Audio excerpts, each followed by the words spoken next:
23 साल का बंदा सचिन की विकेट निकालने के बाद घूर कर इस तरह सेलिब्रेट करता है।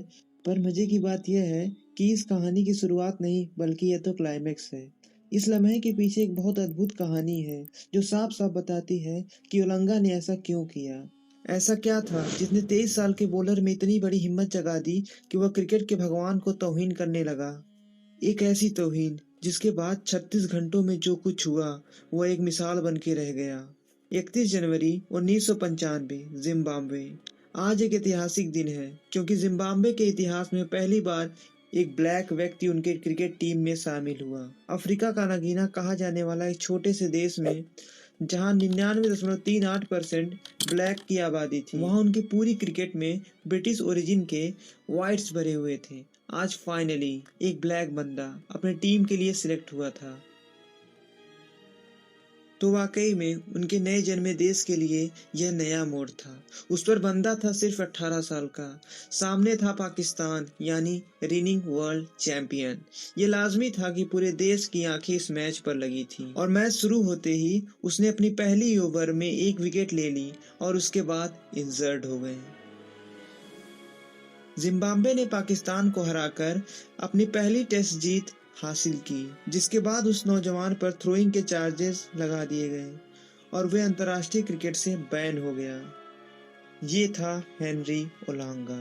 मार्कम मार्शल और एलन डोनाल्ड को देखकर बड़ा हुआ यह नौजवान सिर्फ अपनी प्योर पेस पर विश्वास रखता था, जिसे जिम्बाब्वे का पोस्टर बॉय भी कहा जाने लगा। उसे जल्द से जल्द अपने एक्शन को करेक्ट करके री इवेल्युएशन के लिए कहा गया था, पर यह जिम्बाब्वे में नहीं होना था। अपने देश से बाहर किसी प्रीमियम बॉलिंग इंस्टीट्यूट में जाकर यह करना पड़ता। ऑप्शन थे तो अनेक, उस पर अपने बोर्ड की फाइनेंशियल पैकिंग, वो जो चाहिए वो देश चूज कर सकता था, पर उसने चूज किया इंडिया, स्पेशली चेन्नई का एमआरएफ स्पेस फाउंडेशन, जो उस समय ऑस्ट्रेलियन लेजेंड डेनिस लिली के नेतृत्व में दुनिया भर में मशहूर था। यहाँ उस 18 साल के बंदे ने पूरा एक साल बिताया, दिन में अपने हुनर, अपने एक्शन और अपने पेस को सुधारता और रात को चेन्नई की गलियों में घूमता। ऐसी गलियां जहां उस वक्त एक ही नाम गूंजा करता था, वो था सिर्फ 16 साल की उम्र में डेब्यूट करने वाला भारत का यंगेस्ट डेब्यूटेंट अब घर घर का नाम बन चुका था और उसमें जिम्बाब्वे के यंगेस्ट डेब्यूटेंट को अपना भविष्य दिख रहा था। अगले कुछ सालों में सफलता के नए शिखर छूने वाला था। वहाँ ओलांगा सिर्फ धंसता चला जा रहा था। एक और इंजरी, दूसरी ओर फॉर्म की कमी। अगर किसी दिन ये दोनों ना होते तो एक गुरेसी। भाई साहब की हालत ये हो गई, जब दिन था तब करिश्मा कर देते थे, पर जिस दिन दिन ना हो उस दिन फुटबॉल से भी स्टंप को ना गिरा सकते थे। ऐसे ही साल दर साल बढ़ता गया और जिम्बाब्वे टीम का नाम बढ़ता गया और ओलांगा का नाम धंसता गया। फिर ऐसे माहौल में आया सितंबर 1998, इंडिया का जिम्बाब्वे टूर, या कहें सचिन की जिम्बाब्वे टूर, क्योंकि इस साल इंडिया को तो छोड़ो, पहले सचिन को संभालो वाली स्टोरी बन के रह गई। ऑस्ट्रेलिया के खिलाफ 2 सेंचुरी, फिर एक के बाद एक मल्टीनेशनल टूर्नामेंट्स में 3 फाइनल में सेंचुरी। इंडिया ओडीआई सीरीज तो जीत गई, पर अब सिर्फ एक टेस्ट बाकी था। जिम्बाब्वे टीम के पास सचिन का कोई जवाब नहीं था। वे रन पे रन मारे जा रहे थे और जिम्बाब्वे की टीम हताश हो गई थी, क्योंकि सचिन को आउट करना नामुमकिन सा हो गया था। ऐसे में जिम्बाब्वे टीम के सिलेक्टर ने फोन लगाया इंजरी से बाहर बैठे ओलांगा को। मैसेज सिंपल था, सचिन से निपटने के लिए उनके पेस की जरूरत। और ओलांगा इंजर्ड होने के बाद भी वह मान गए। ग्रोइंग का मसल पुल और सोवर बैक लिए जब ओलांगा मैदान पर उतरे तो उनसे किसी को उम्मीद नहीं थी, खास करके तब जब पहली इनिंग में पूरी टीम 181 फॉर 8 पर कोलैप्स कर गई। पर क्रीज पे उतरे ओलांगा, वो ओलांगा जो इंजरी से अभी अभी बाहर आए थे। पहले 50 मिनट पर क्रीज पर खड़े होकर 33 रन की पार्टनरशिप बनाई और फिर बॉलिंग करते वक्त पूरे इंडियन बैटिंग लाइनअप को चीर कर रख दिया और पूरी इंडियन टीम 173 रन पे ऑल आउट हो गई और जिम्बाब्वे ने अपने इतिहास की दूसरी टेस्ट जीत हासिल की। मैन ऑफ द मैच थे हेनरी ओलांगा। 4 साल तक इग्नोर किए जाने के बाद आज फाइनली उन्होंने अपने आप को ये प्रूव कर दिया कि वो भी दुनिया का बेस्ट बैट्समैन को आउट करने में सक्षम है। वही नाम जो चेन्नई की गलियों में गूंजा करता था। ओलांगा के सपने अब आखिरकार सच होने वाले थे। उनका कॉन्फिडेंस अब शिखर पर पहुंचा था। इसी कॉन्फिडेंस से वो कुछ दिनों बाद न्यूजीलैंड के खिलाफ मैच में उतरे और भले ही जिम्बाब्वे वह मैच हार गया, पर उनके पेस ने जिम्बाब्वे को जीत के करीब पहुंचाया था।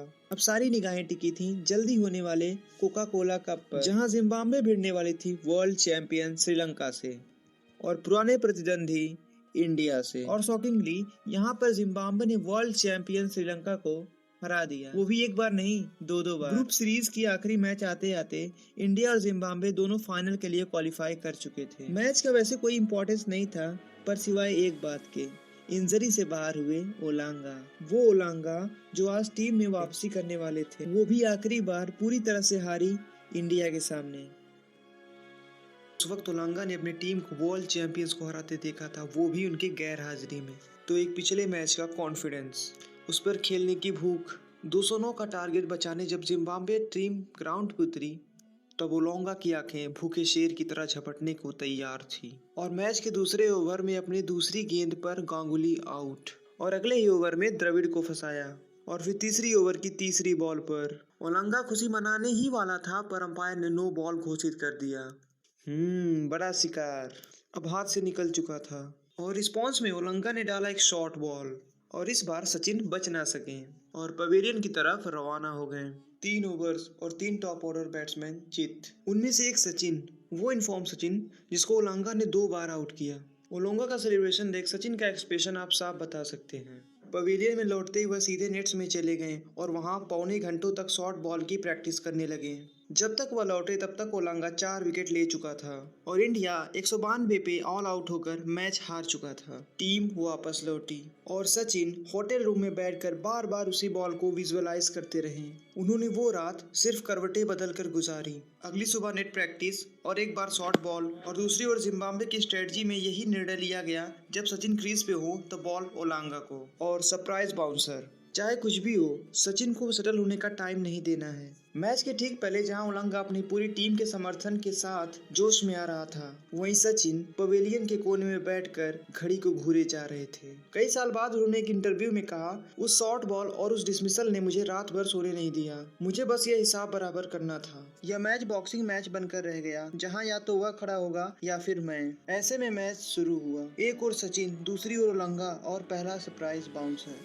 सचिन ने ओलांगा के साथ जो कुछ भी किया वह किसी कत्ल से कम नहीं था। शॉट पर शॉट, बाउंड्री पर बाउंड्री, मानो सचिन हर एक बॉल को बाउंड्री के बाहर भेजने के फिराक में है। उनका ये एक्शन, उनका ये बॉडी लैंग्वेज और उनका ये अग्रेसिवनेस देखकर जिम्बाब्वे के प्लेयर्स तो छोड़ो, दादा भी चौंक गए थे। यहाँ तक कि जब दादा ने उन्हें रन लेने के लिए मना कर दिया तो वो इतना गुस्सा हो गए कि दूसरे छोर से दादा को उन्हें शांत करना पड़ा। मैच खत्म होने तक दादा के 90 बॉल्स पे 60 रन थे, पर उतने ही बॉल में सचिन के 124 रन थे, 12 चौके और 6 छक्के। अगर आप विश्वास करेंगे कि यह स्ट्राइक रेट उनके शांत होने तक का था, क्योंकि जब ओलांगा बॉलिंग कर रहे थे तब उन्होंने अपनी हाफ सेंचुरी 28 बॉल्स में कंप्लीट कर लिया था। जी हाँ, सिर्फ 28 बॉल। ओलांगा जिसका पहला ओवर दादा ने फेस किया था 5 रन के लिए, और उसका 5 ओवर 45 रन के लिए चला गया, और सचिन ने ओलांगा की बॉलिंग को पूरी तरह मजाक बना दिया। भारत एक भी विकेट ना गंवाए हुए 30 ओवर में यह मैच जीत गया। पूरे स्टेडियम में सन्नाटा छाया हुआ था। मानो ओलांगा पछता रहा था कि आखिर उन्हें शांत इंसान को क्यों जगाया। क्रिकेट के भगवान सचिन ने दुनिया को यह प्रमाण दे दिया